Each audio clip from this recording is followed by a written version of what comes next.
Welcome to CNTV. I'm Brad Klonch. And I'm Quin Tran. In this episode, we continue to explore the 45th Infantry Division that includes First Americans who served in that unit during World War II.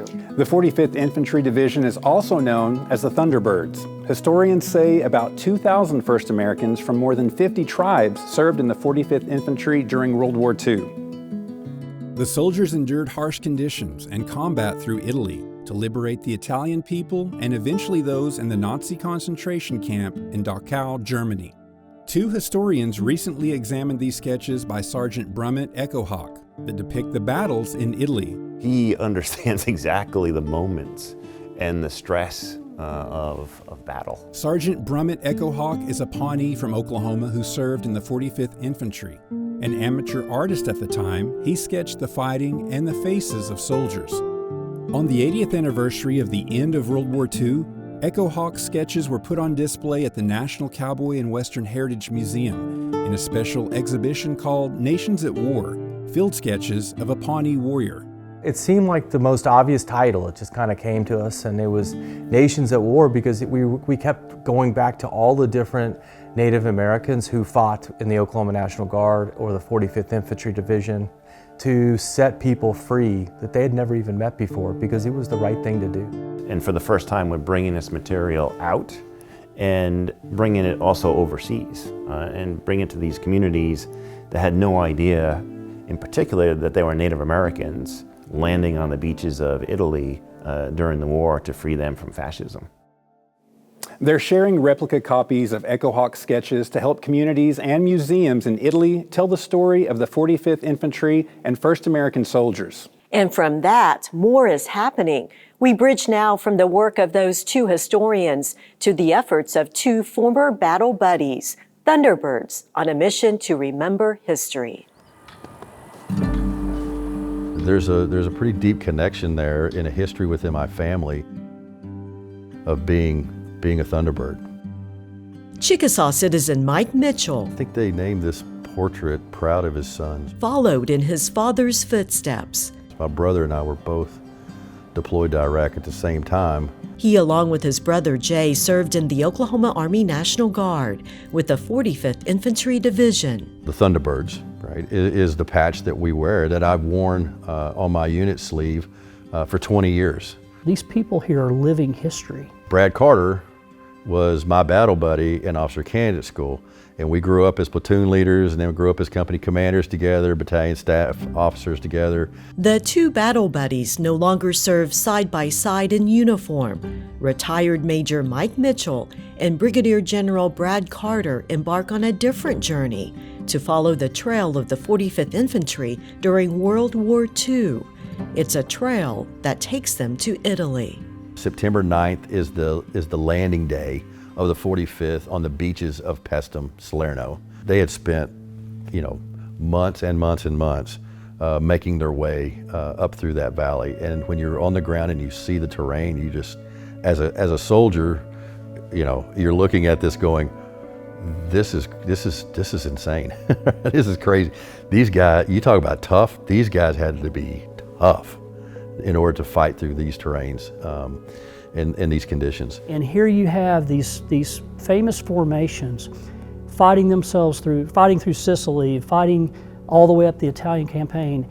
But when you get up to Salerno and you get up to Anzio and you look at the difficulty of the fighting and the commitment that the Germans made to throwing us back into the sea to make sure that those beachheads were not established, it was imperative that we make sure that the world knows that, hey, this happened at this place. Oklahomans were here. The 45th Infantry Division was here.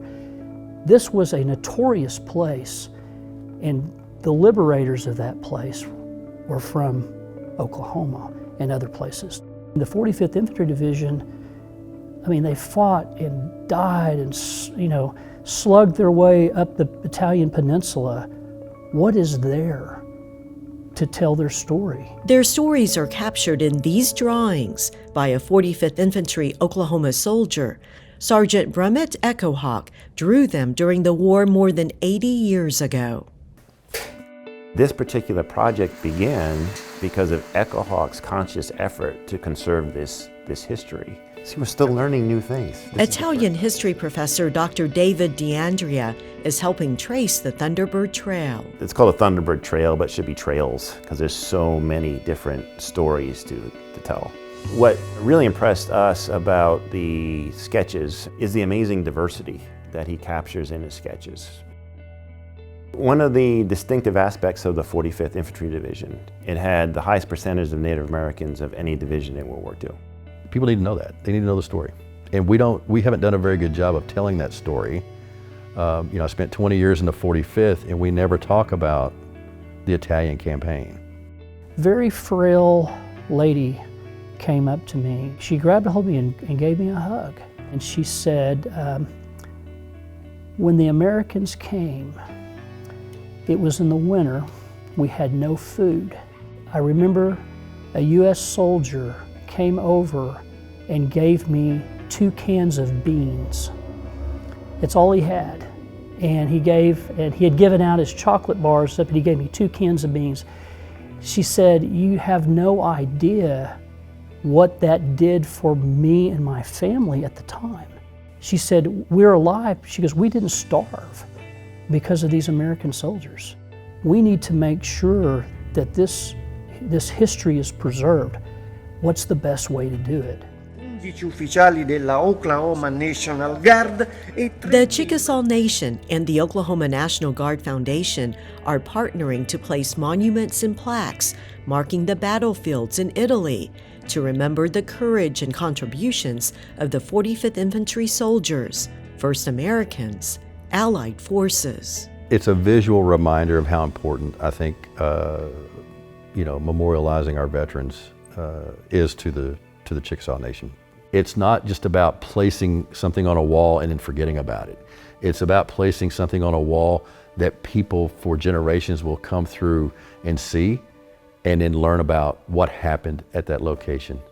And so really it is a living memorial to the sacrifice that the men of the 45th made. Another aspect is the trails that ended in Italy, right? The soldiers didn't come home, right? They get killed in Italy and they're buried in the American cemetery in Nettuno. And so one of the things we're doing as part of this trail is keeping their memory alive, right? Going to their tomb sites. Benjamin Freeney is buried in Nettuno. The tribe confirmed that he was Chickasaw ancestry. We found his headstone and was able to present him with a Chickasaw Warrior Society seal. He earned it, and place that at his headstone, honor his name and his memory by rubbing the sands from Anzio Beach Landing and Pestum Beach into his headstone so that his name will show up. And this may have been the first time that anybody's ever visited his grave, out of all the graves that are out there. So, it's pretty overwhelming when you think about it. The Thunderbird Trail Project is making us think about those who came before us, their service, and their sacrifice. Next time on CNTV, we'll learn about the Freeney twins, Chickasaw brothers. One came home from the war, the other did not. Meanwhile, as folks are working on the Thunderbird Trail project in Italy, the Chickasaw Nation is researching to identify Chickasaw soldiers who died in World War II. In some cases, it's been interesting because what we've found so far is that some still are interned in Italy. It's challenging but important work for the Chickasaw Nation team searching for information to identify Chickasaw citizens who served in the 45th Infantry. In some of the cases, they have only a name to work with. We will look at census records, we will look at proofs of heirship again. There's just multiple things that we will do to try to determine if that individual is truly Chickasaw. It's quite extensive research that they do because they take a lot of pride in what they do and they want to make sure that they're doing accurate work. We have a list of hundreds to thousands of other more individuals that we're going to start researching to make sure we can identify if they were Chickasaw. Some perspective on the time it takes, the team took nearly a month to identify 5 or 6 people. It's not an easy task. Everyone appreciates that team's dedication to this very important work. Well, we're glad you spent time with us on CNTV. A quick reminder, the Artesian Arts Festival gets underway on Saturday, May 2nd. We'll see you there for it in Sulphur, Oklahoma.